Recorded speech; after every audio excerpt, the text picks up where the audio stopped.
ஜீ தமிழ்ல கடந்த 5 வருஷமா நல்ல டிஆர்பி ரேட்டிங்ல ஒளிபரப்பாயிட்டு வந்த நினைத்தாலே இனிக்கும் சீரியல் முடிவுக்கு வரப்போகுது.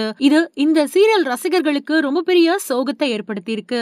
இந்த நிலையில அந்த சீரியல்ல ஹீரோயினா நடிச்சிட்டு இருக்கக்கூடிய நடிகை சுவாதி சர்மா ரொம்பவே எமோஷனலா உருக்கமா ஒரு பதிவை வெளியிட்டிருக்காங்க.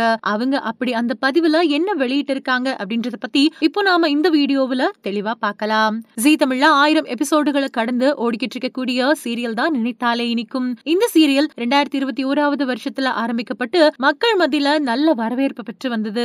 1300 எபிசோடுகள் கடந்து ரொம்பவே வெற்றிகரமா ஓடிக்கிட்டு இருந்த இந்த சீரியல் இப்போ முடிவுக்கு வந்திருக்கு. மக்கள் மத்தியில நல்ல ஆதரவு பெற்று ஒளிபரப்பாயிட்டு வந்துட்டு இருந்த நினைத்தாலே இனிக்கும் சீரியல் டிஆர்பி ரேட்டிங்லயும் நல்ல இடத்துல இருந்துச்சு. இந்த ஜோடிக்கு மக்கள் மத்தியில நல்ல ஆதரவு இருந்துச்சு. 4 வருஷங்கள் கடந்து ஒளிபரப்பாயிட்டு இருக்கக்கூடிய நினைத்தாலே இனிக்கும் சீரியல்ல நடிச்சிட்டு இருக்கக்கூடிய நடிகை சுவாதி சர்மா இந்த சீரியல் முடிய போறத பத்தி ரொம்பவே எமோஷனலா பேசியிருக்காங்க.